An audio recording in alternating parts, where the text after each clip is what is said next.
I'm in love with a Unitarian Universalism that does not yet exist. But I have to hold both the love for that thing and the love for the reality it does not yet exist. It will not probably exist in my lifetime. I don't think it will, not of my children, but I can't deny my love for it. Wanting to be there in that struggle. That's why I'm fighting. Because I'm in love with the Unitarian Universalism that does not yet exist. Hi, everyone. Welcome to our GA workshop called Supporting Resilient UU BIPOC Regional Networks. My name is Reverend Kevin Mann, and I'm with DRUUMM California. Jewell, do you want to introduce yourself? Sure. I'm Jewell Faamaligi, and I'm an organizing leader with both DRUUMM and the Mountaintop. I'm a former religious educator. I teach racial justice, and I do a lot of social justice work in UU spaces. Oh, my pronouns are she, her, ea, and I live in Mexico, and I identify as a colonized person of Polynesian diaspora. And I'll call on Ronnie. Hey everybody, Ronnie Boyd. I use she, her pronouns. I am a UU seminarian and a leader with DRUUMM California. And I will take it back to AJ. Hello, everyone. I'm Pastor AJ Blackwood. My pronouns are he, him. I'm a queer, neurodivergent, living in the dysphoria of being Dene or Navajo for what people mostly experience. Growing up in a Hispanic family, but never spoke Spanish. Don't really have a connection with my Navajo roots. Other through some cousins. I was raised in Southern California and now live in Aurora, Colorado, on the unceded land of the Arapaho, Cheyenne, and Ute. And I am the community minister for the Mountaintop and UUs for Racial Justice. Well, we're so excited to have this awesome group together today. Ronnie's going to open us up with some music, and then we're going to talk about the origins of the Mountaintop and the origins of DRUUMM California, and then we'll go into the programs, both of the Mountaintop and DRUUMM California. We'll talk about, just sort of some lessons that we've learned as we've been doing BIPOC UU organizing in our own areas, talking about some of the visions for our future, and then the last 30 minutes will be a live Q&A. So we're excited that folks will be able to join us for that at General Assembly. And so, yeah, Ronnie, do you want to take us off into our music?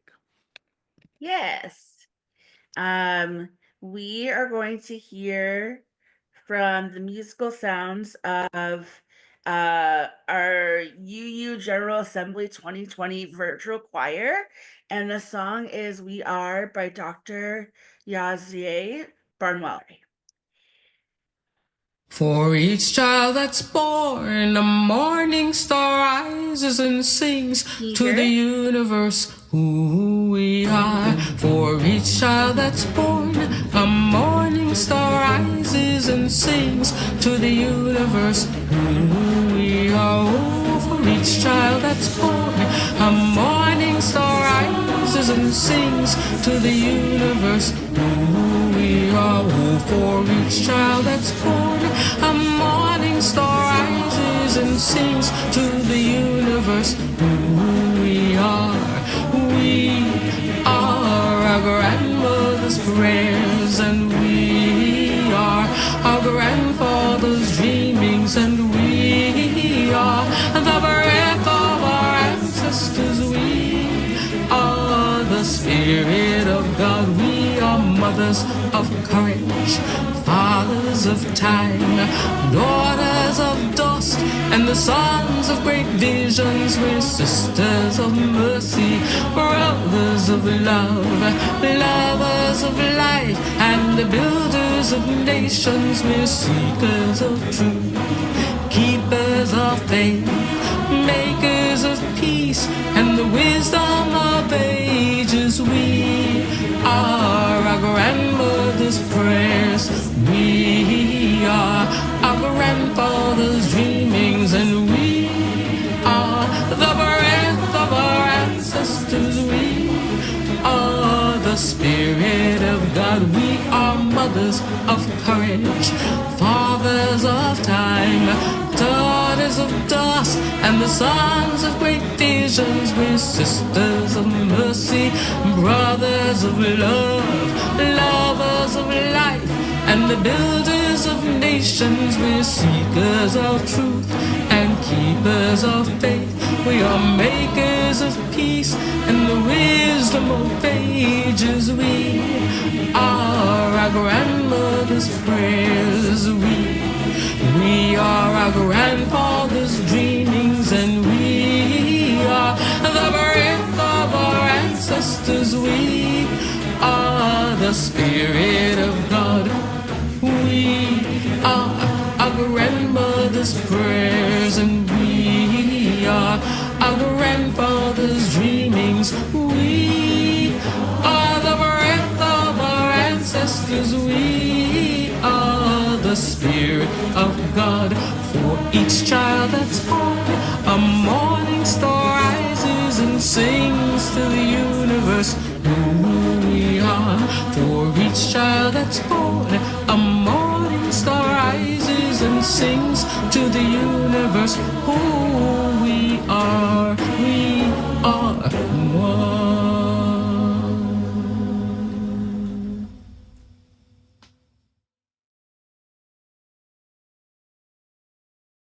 Great. So we'll go ahead and go with AJ. Can you talk to us about the origins of the mountaintop? Sure.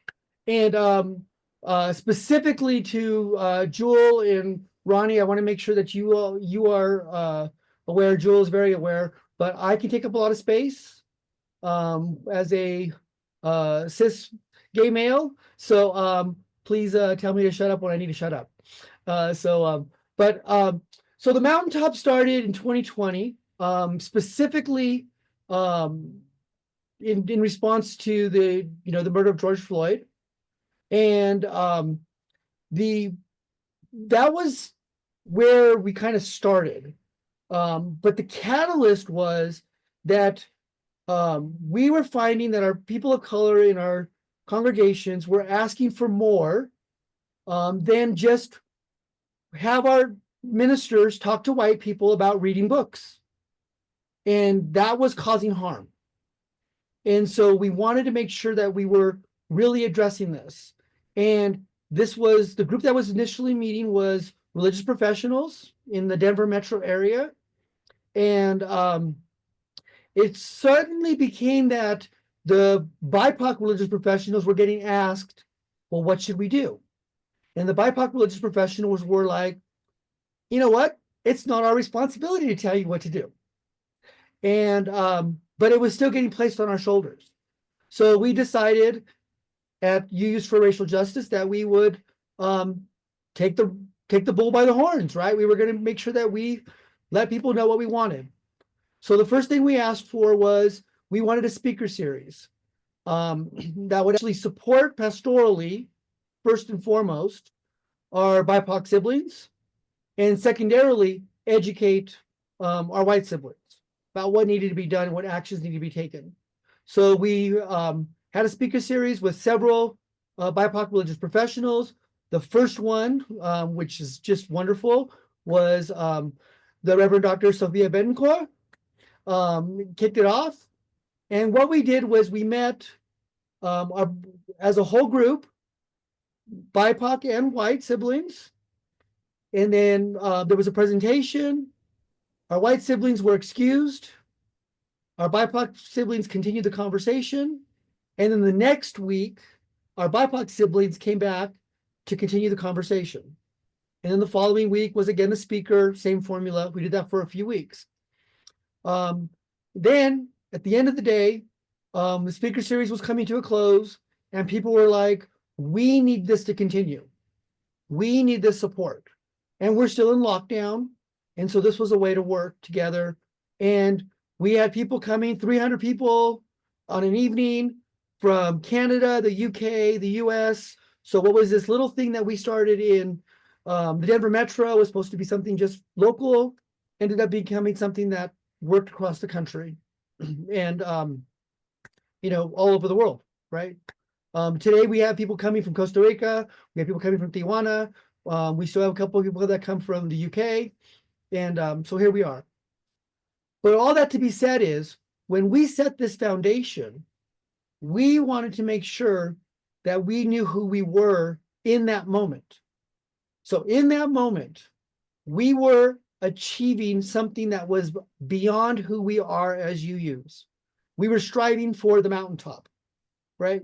Most of us know that reference, right? From King and from others. And we wanted to make sure that we were the mountaintop UU BIPOC community. Now, grammatically, we played with that. We are BIPOC community who happen to be UUs, not the other way around.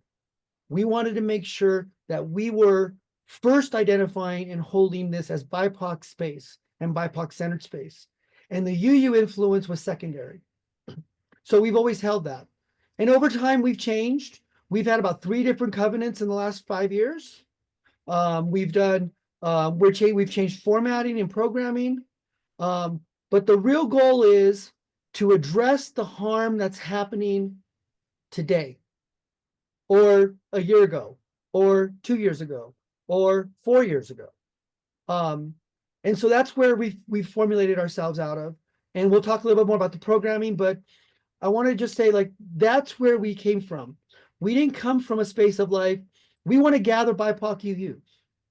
We came out of a space where we were trying to address specifically the needs that weren't being met because people were just talking to white siblings, and that was all heady, and we weren't actually hearing any stories. And in that story, the pain of the harm that was happening both externally and most specifically in our congregations. So I hope that answers that question. Back to you, Kevin. Thanks, Pastor AJ. And I'm so glad that we're doing this together, because some of our earliest conversations when we were still Drum Bay area, before we even had a name, it was you and Jen Simon that were really, encouraging us. And I think, so drum has been around since 1997. It goes back to actually Los Gatos, California, when the African American Ministers Association and the Latinx Ministers Association kind of came together and wanted, some kind of people of color organizing together. Fast forward to 2003 in April, and Joseph Santos Lyons, who is the DRUUMM community minister, he was doing an event, I think in Texas. There was one in Pasadena, one in Chicago, and there wasn't one in the Bay Area. And, I reached out to him, and he, kind of came at this one, it was April 2023, and we just did a really good job at organizing. And at the First Unitarian Church of Oakland in particular, there was a very large issue related to people of color. Our minister of color resigned from the pulpit. A lot of folks of color, that were part of our church also left at that time. It was really hard to be a person of color UU at First Church Oakland during that time. And that was around the same time that the idea of Drum Bay Area or DRUUMM California, the idea that as people of color, we wanted to center ourselves. We wanted to see and express and envision a Unitarian Universalism that's rooted in who we are, in our cultural expressions. Not why are we always fighting for that one anti-racist Sunday a month, or that 1 week or that 1 month that white supremacy culture gives us. And so I think the energy behind it was that there is this revolving door of people of color coming into our churches, not seeing themselves, not hearing their music, not, seeing anything that speaks to our pain as BIPOC people. And so what if we could start to create these quarterly retreats? And that first one in April had 43 people. And so 43 people came, and because we used technology, we had people come from different parts of the country too. And since then, the communities wanted to meet quarterly since April. And so you'll hear a little bit more about the latest winter online retreat and our spring retreat in Long Beach. But you know, we had over, I think in Long Beach at our latest spring retreat, we had over 70 BIPOC UUs that were able to interact with each other. We had a whole crew of people come down from the Bay Area, which was really inspiring. And I think it just, especially now where, you know, we're seeing white supremacy culture in the highest levels of our government, we have to be able to combat this in our own churches. We have to be able to meet and organize together as people of color. And there's so few of us in our individual churches. And the idea is that if we can just bring the 3 people in Redwood City and the 5 people in Oakland and the 4 people in Berkeley, like all of a sudden we have 50 people organizing together on a quarterly basis. And so that's been giving me a lot of life. I've been thankful that we have received UU funding panel money for this first year. We're trying to become a sustainable organization. Ideally, you know, we're working towards, you know, multiple churches in the area supporting this kind of organizing.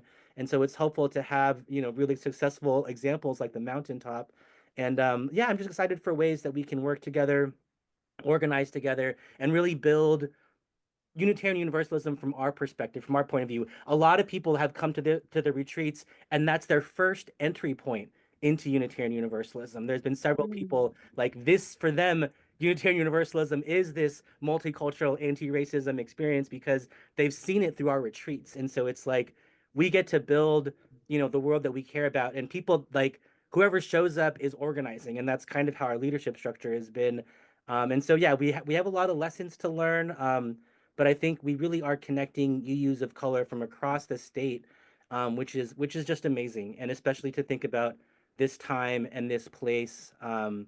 Yeah, people really want to be together.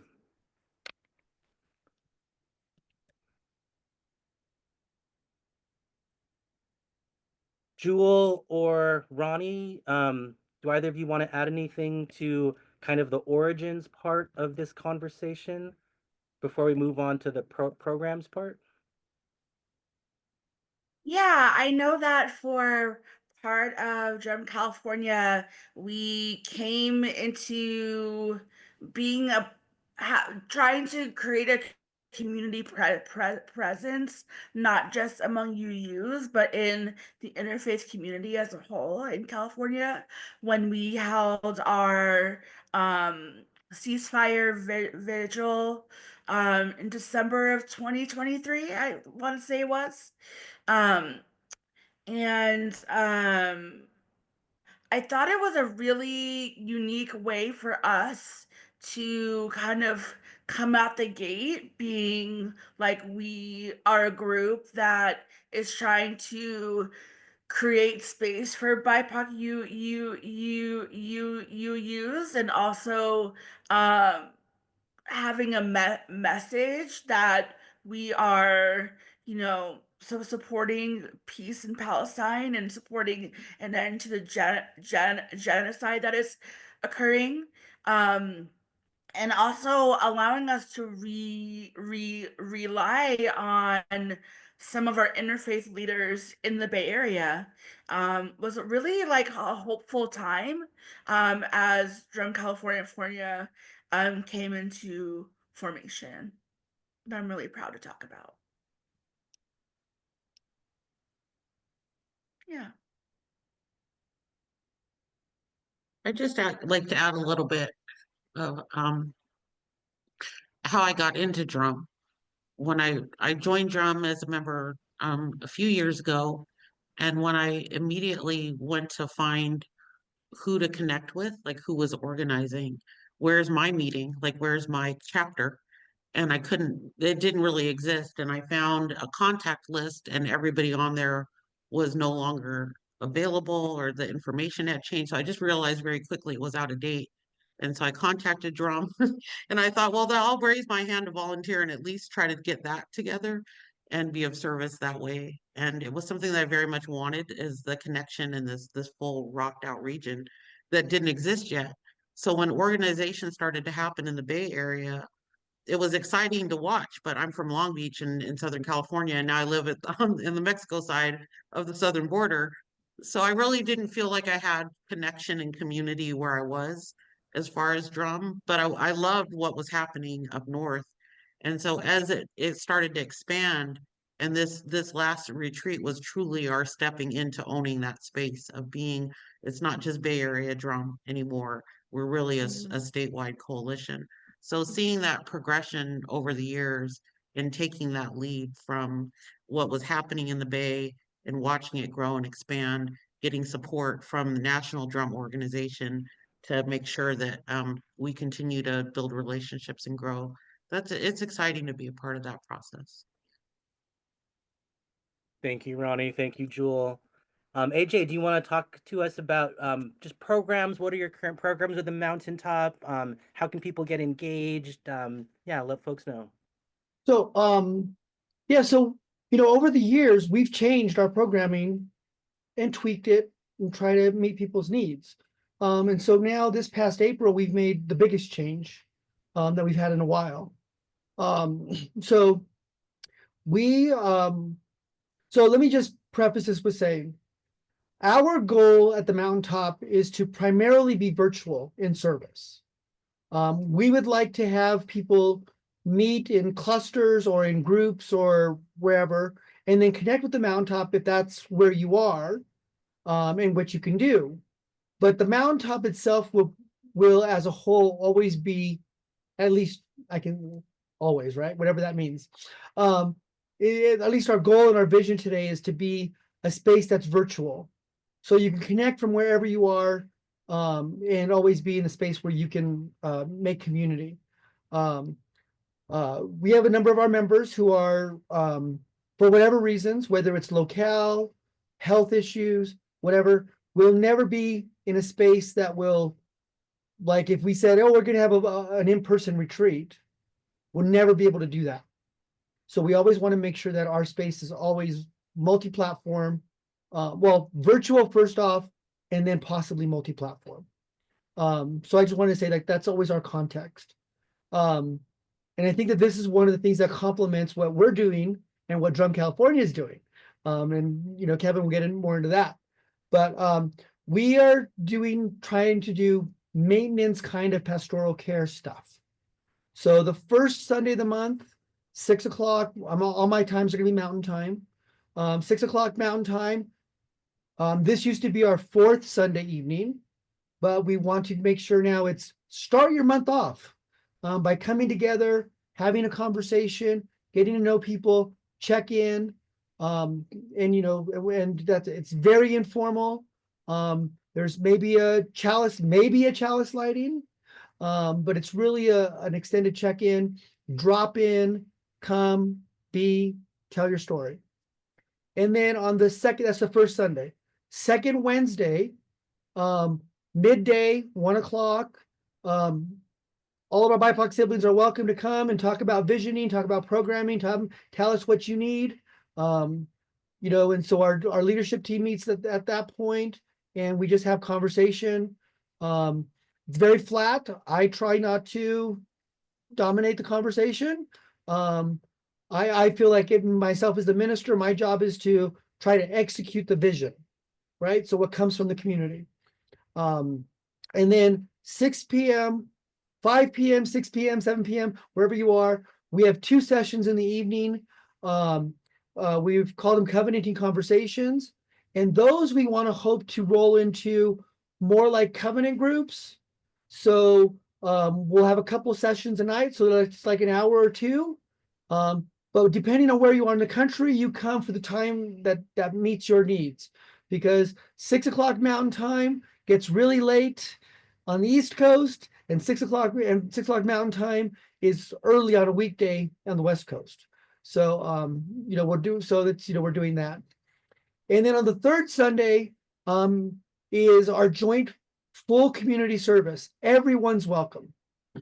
So white, BIPOC, whatever your cultural, ethnic, you're welcome to come.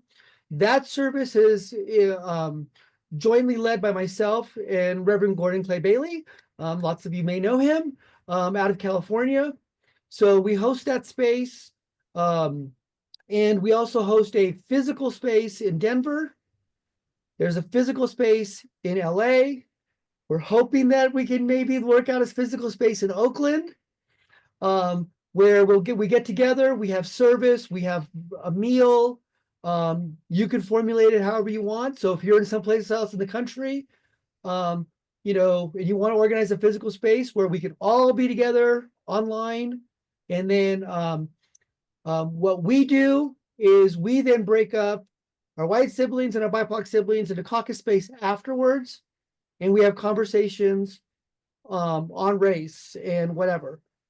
Generally, our BIPOC space is more of a pastoral space, a conversational space about what's going on. How did that service land for you? And in the white space, it generally ends up becoming like, well, what do we need to do? More racial justice oriented in that thing. So, but we come together in a BIPOC led space, and our white siblings get a lot out of it because it's sometimes for them, it's the first time they've ever been in a fully BIPOC led. There's no white people up on the chancel, no white people in the music. So it's a different experience, right? And we're telling different stories. And then on the fourth Wednesday, again, a mixed space, depending on who's there. Sometimes we break out into caucus space. But we have at 1 o'clock, again, Mountain Time, our religious professionals meet with the mountaintop leadership, mostly white religious professionals. And that meeting is anti-racist leadership. I'm going to be really honest with you.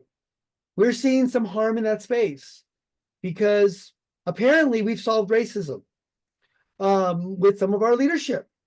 We've had a real dip in numbers there with who's showing up.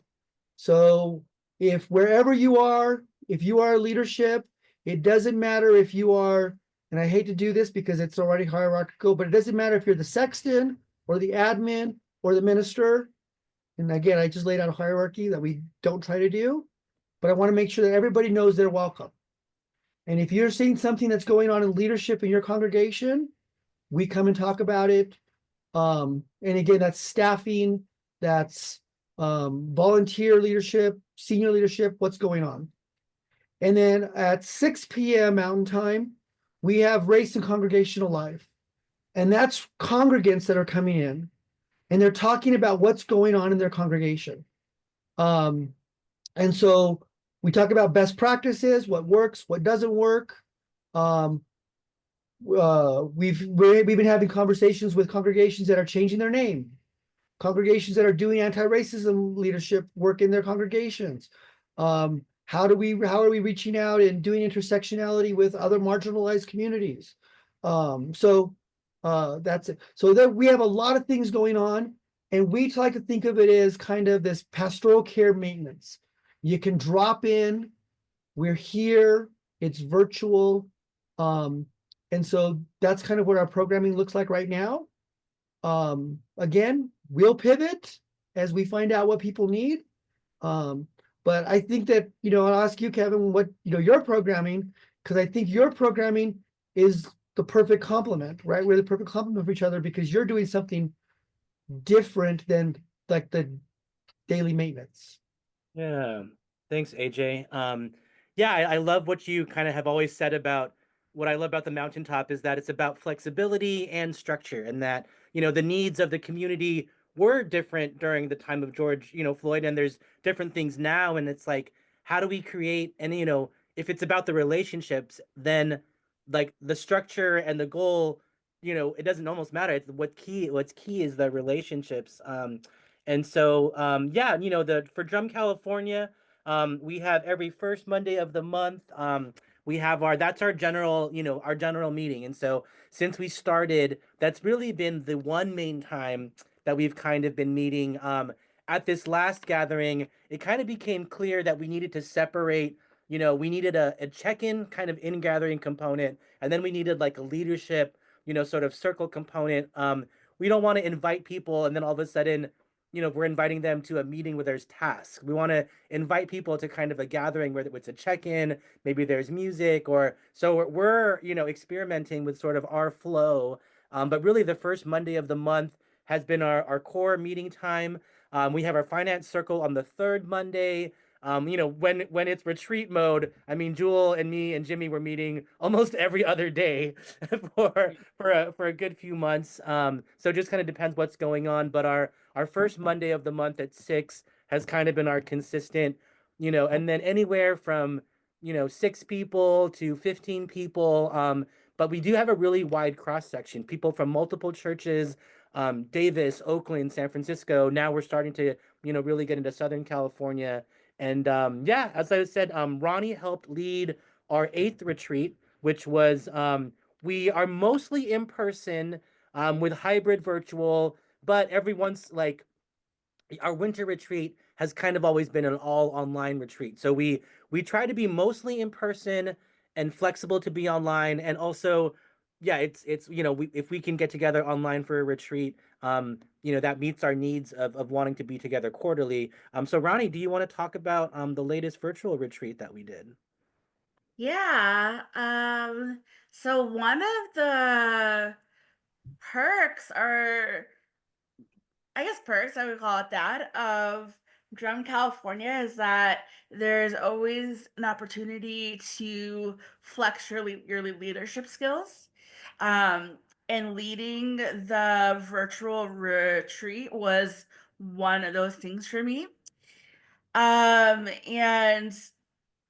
I just, as like a disability justice activist, I had been wanting to explore more virtual and hybrid events to do my own work on creating a space that's truly accessible. Um, and in putting the retreat together, I learned a lot about how to make the online experience just as rich as an in-person experience. Because it's easy to be online and get stuck into like a rut and like do things in the way that's like you think you're going with the flow of things, but it's actually kind of boring. So I played around a lot with the programming to be a space where we could invite our emotions, because the theme was peace and justice in our world, to tackle the fact that we are now in what we're calling a poly crisis, where there's a crisis in multiple avenues of our world, including around war and peace, and how folks of color in the US and the global South are experiencing a lot of violence and oppression. And I wanted us to like sit with that and to have space to lament and be in community, and also to learn a little bit more about the politics about why these things are occurring. So I put all of those things into the retreats. And it made what I think it made for a pretty dynamic experience, where you had the space to feel, you had the space to commune together. We did caucusing, and we also had political ed, where you got to learn some things. And shout out to Devin for his work doing our political ed piece on Palestine. Um, and settler colonialism as a part of that. And then the caucusing piece is one piece that we have for each of our retreats that I find invaluable, because as we come together as BIPOC folks, we still need the space to be in our own communities and talk about our in-community stuff. Uh, and doing it in a way that is like respectful and honors everyone without it feeling like competitive or like any sort of like infighting. Like it's not like that. It's so that we're stronger as we are, so we can be stronger collectively. Ronnie, would you So- mind breaking down what it means to caucus? There might be some people that have never, gone to a caucus session before, and especially people of color. Can you maybe break that down a little bit?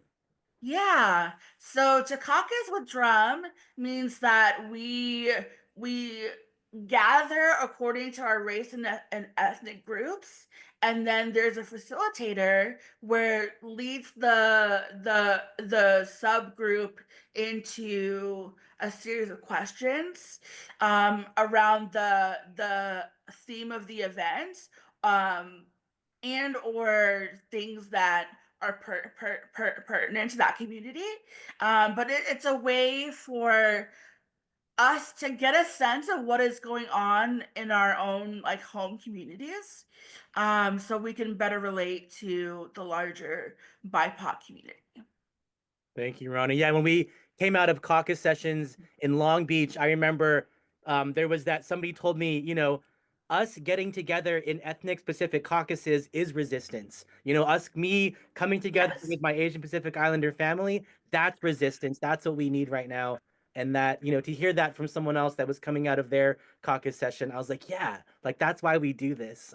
Jewell, do you want to take us into our spring retreat, and maybe, you could even go into lessons learned too. Our spring retreat was our first Friday, Saturday, Sunday retreat. We have had, 8 other retreats in the Bay Area that were just Saturday, pretty much a 10 to 2 or 10 to 4.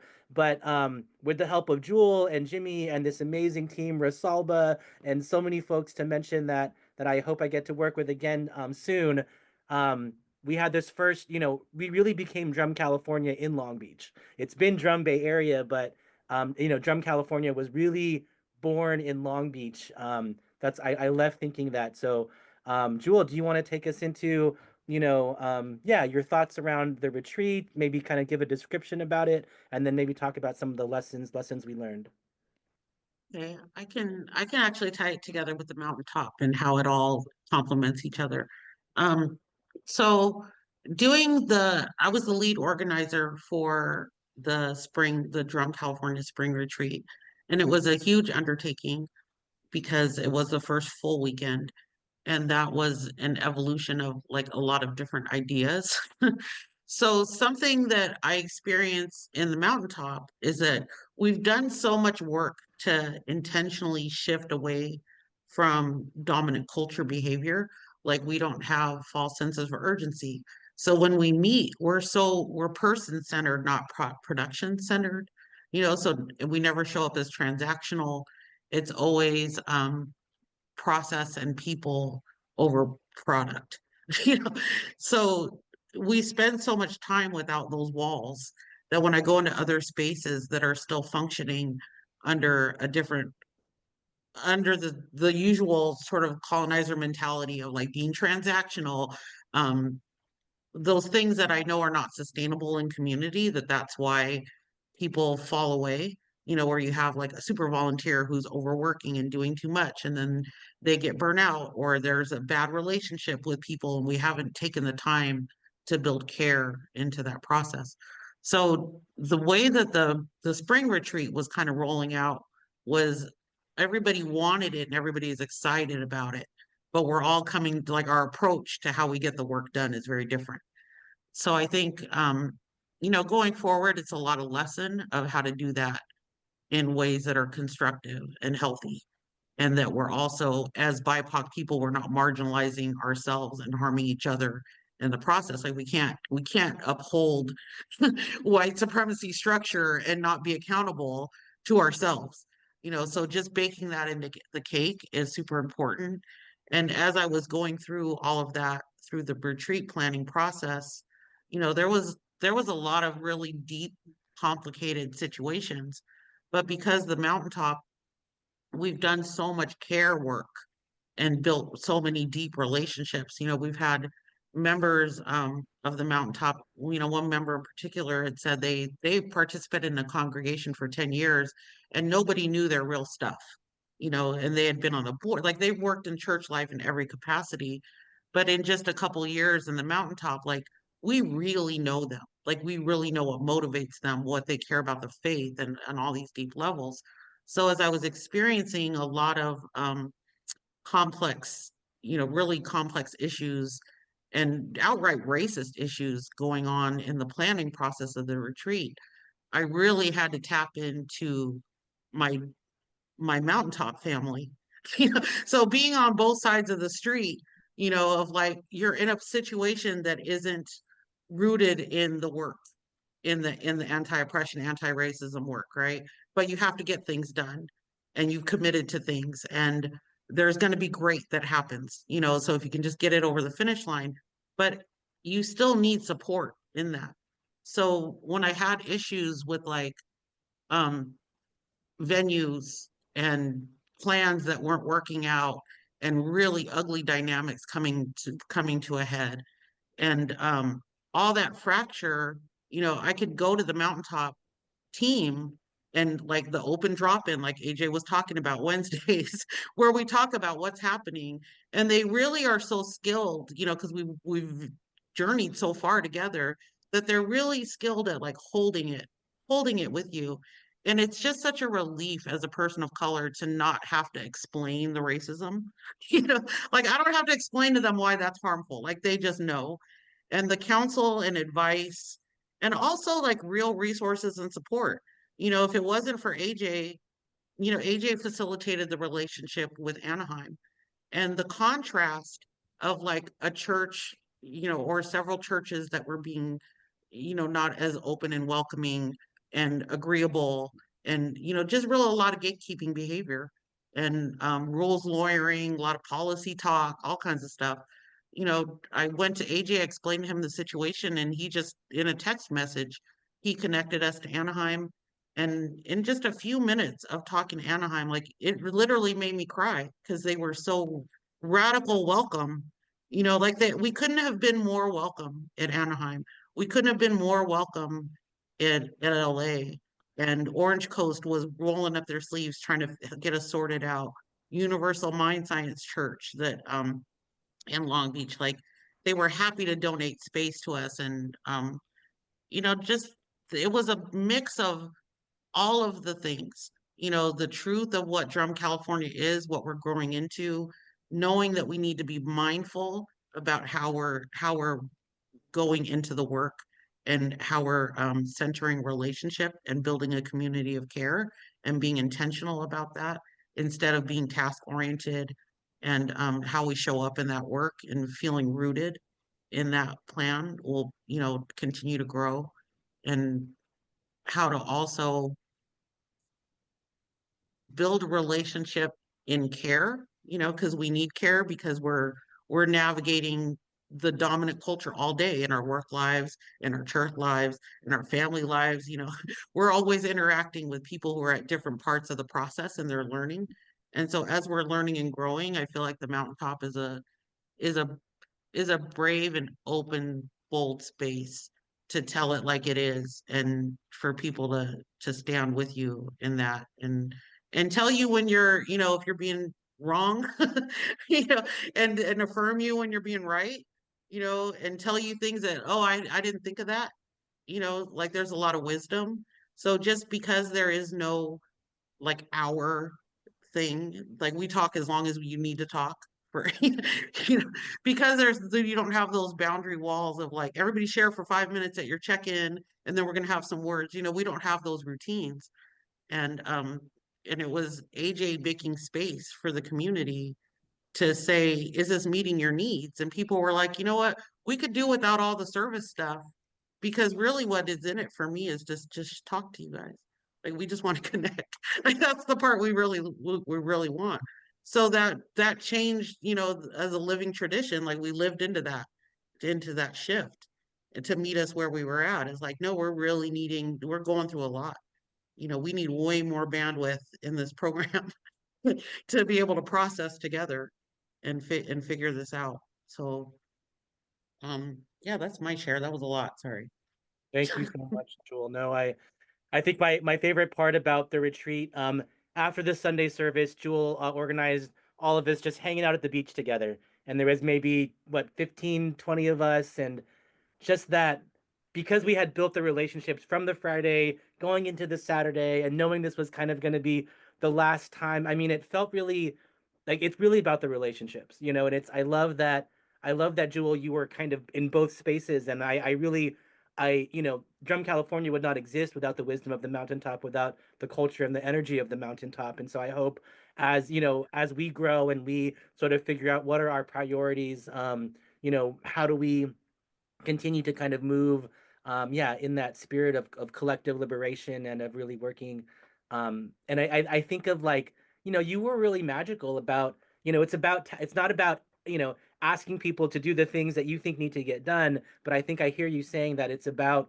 you know, what is this person's passion, who are they, what do they want to bring to the world, and how does that become then part of the team, and that it's not about, you know, this top down structure, but that's it's this horizontal structure where everybody leads, everybody follows, everyone's a captain, everyone's a crew. Like I always really believe that, yeah, we're, you know, we're only going to be as strongest in that flying V if all of us can equally take turns kind of leading and pushing. And maybe that leads us into kind of the last part of our conversation was about, you know, if somebody sees this webinar at GA and they're the one person, you know, in the BIPOC person in their UU church, you know, is there something you want to say to them? Is there something you wish someone told you 5 years ago, 10 years ago, 15 years ago?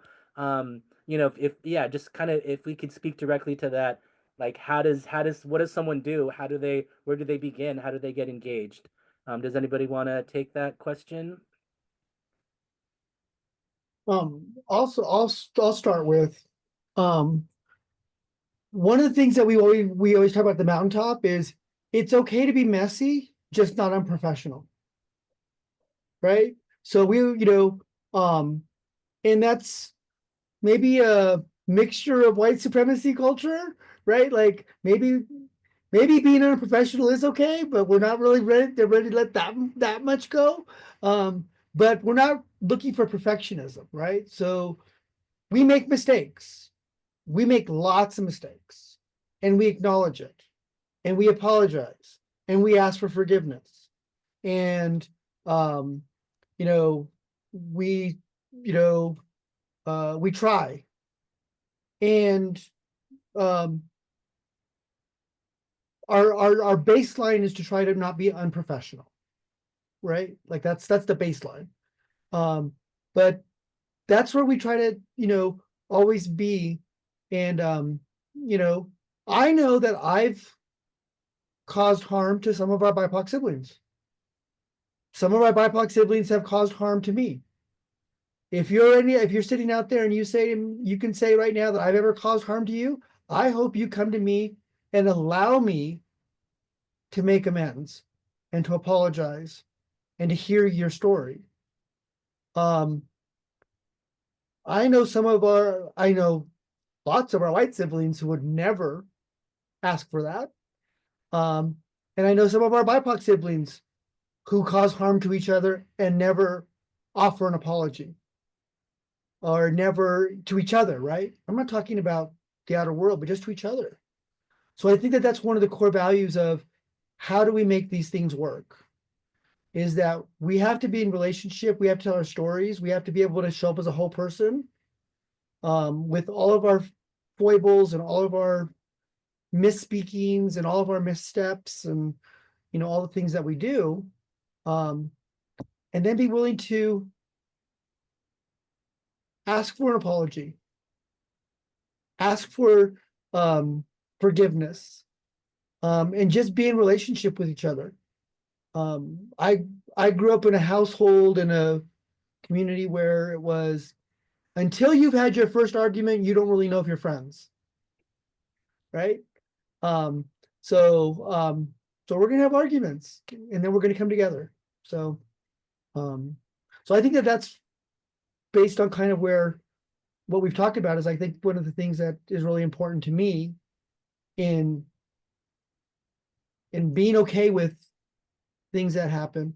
And the last thing I'll say, just real quick to respond to what Jewell said, I always try to ask people what they want and then build around it.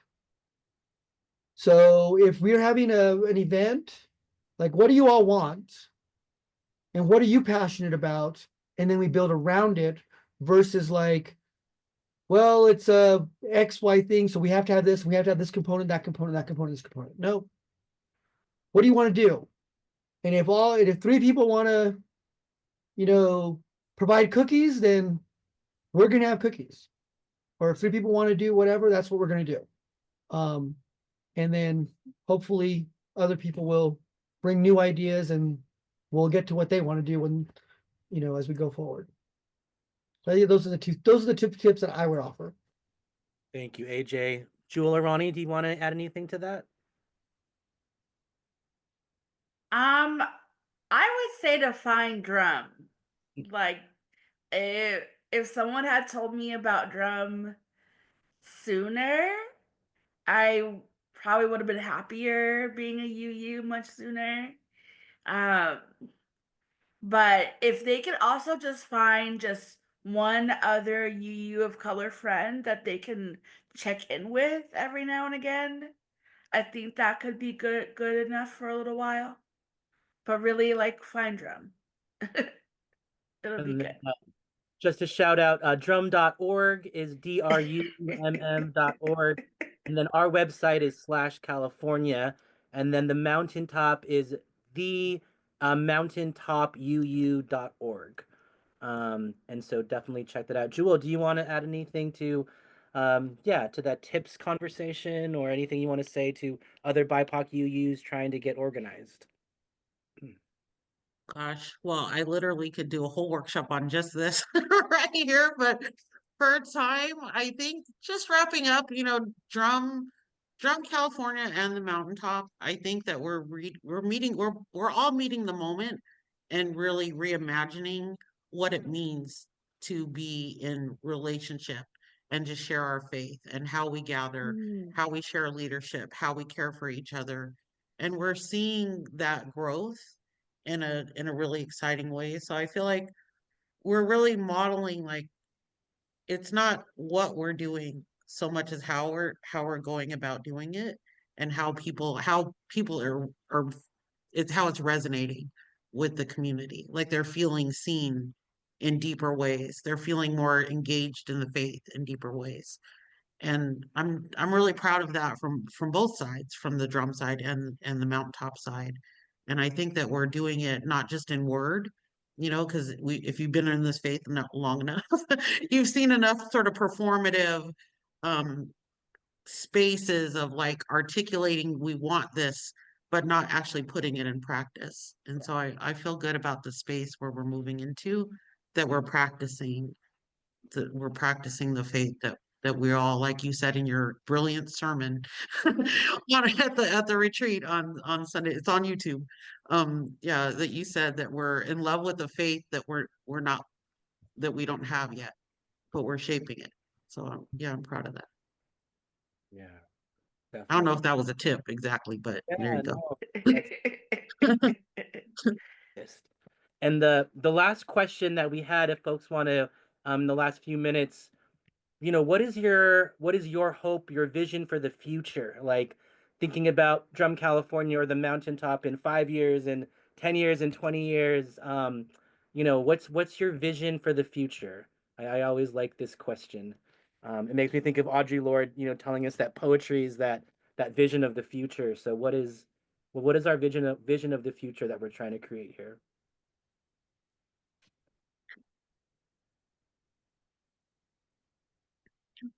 I'll go real quick. My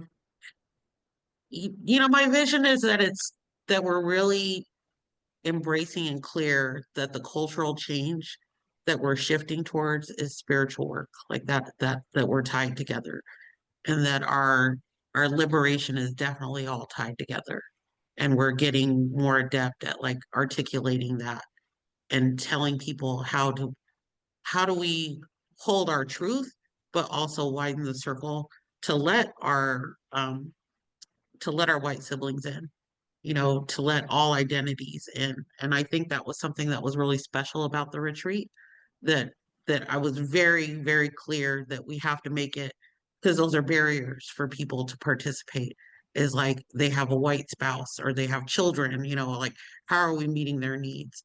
So I think as we grow into that, the cultural shift and being care centered is like making the space that, we are trying to interrupt. We're trying to interrupt like false senses of urgency that move too fast, that want to launch an idea before the community's been invited to weigh in, to make room for other kinds of knowledge, to say, hey, somebody has to think of, well, what if families are this? Like, what if that's a barrier for somebody? Somebody has to have the space to feel comfortable to pose that as an idea that it'll be received. So as we're making room for voices and wisdom, we're also making room for everybody. Thank you, Jewell. Ronnie, do you want to offer a vision for the future? I mean, I feel like Jewell said it all and better than how I could have said it. But this cultural change work is spiritual work, and I second what Jewell said and hope that we can carry that with us. Thank you, Ronnie. Pastor AJ. I'll say my vision for the future is twofold. The easy one is that we're funded, right? That we're funded. So that's easy. Well, I don't know. But I think the bigger future is that we are the model for our UU churches. That we become the model of looking to what the beloved community can look like. And I wish I could remember the person's name, but there was a professor of African American studies that I heard speak one time and said that the church is a microcosm of the world where you can be forgiven. And so you can make mistakes, and if you do your best to not make those mistakes again, you can always be forgiven. And I think that in our BIPOC spaces, we try for that, we strive for it. We don't aim for perfection. We don't aim for all those things. We're messy. We travel on BIPOC time. We travel on a lot of things that are just blatantly anti-white supremacist, right?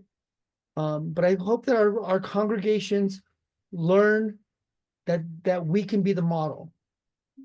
We don't have to be Robert's rules. We don't have to be, not just in talk, right? Like, oh, we did away with Robert's rules, but then you just replaced it with another system that's just as structured, right? But you go into a meeting and people know each other and talk to each other and love each other and know each other's, where their pains are. And I hope that someday we become the model. So yeah. Definitely. Yeah, I love that in the mountaintop and in DRUUMM California, we already are the beloved community. We already are the anti-racist, multicultural, beloved community. And I think for me, the vision, I would want every UU church to look like the communities they're from. So Oakland is 1/4 Black, 1/4 Latino, 1/4 Asian, and 1/4 white. The First Unitarian Church of Oakland should also be 1/4 Black, 1/4 Latino, 1/4 Asian, and 1/4 white. And I feel like, yeah, there is, the biggest segregation of Sunday morning, that kind of thing, that we're all so divided. And so how do we create a Unitarian Universalism that speaks to our pain as people from the diaspora, as immigrant people, as people, whose not primary language is English? Like, that's, if we can do the cultural work there, if we can fight, there, and if we can really just shine by being who we are and who our ancestors, want us to be, I think that's how we're all going to move forward together. And yeah, it keeps me going. It's been a really tough, especially since the election in DRUUMM California and the relationships that I have with DRUUMM California, just that text message, that Slack invite, that's the most important thing for me. The fact that we're creating some, like, to see NorCal people and SoCal people just love on each other, in ethnic specific caucus groups, just hanging at the beach. Like, people were creating friendships for life. People were creating relationships that they want to keep, for a long time. And I think that's the most important work. And yeah, Ronnie, do you want to close us off with our closing? Yes. Oh, this is such a rich conversation. So I have a closing from Sarah Lammert. She guides us by saying, "Go in peace, embraced by the light. Go in peace, embraced by the light and warmth of our gathering. Go in love, ready again to struggle on. Go in beauty, shining forth like a lamp for freedom." Amen. Amen. Join us for the live Q&A, which should be starting really soon. Thanks, everyone. Thank Bye. you.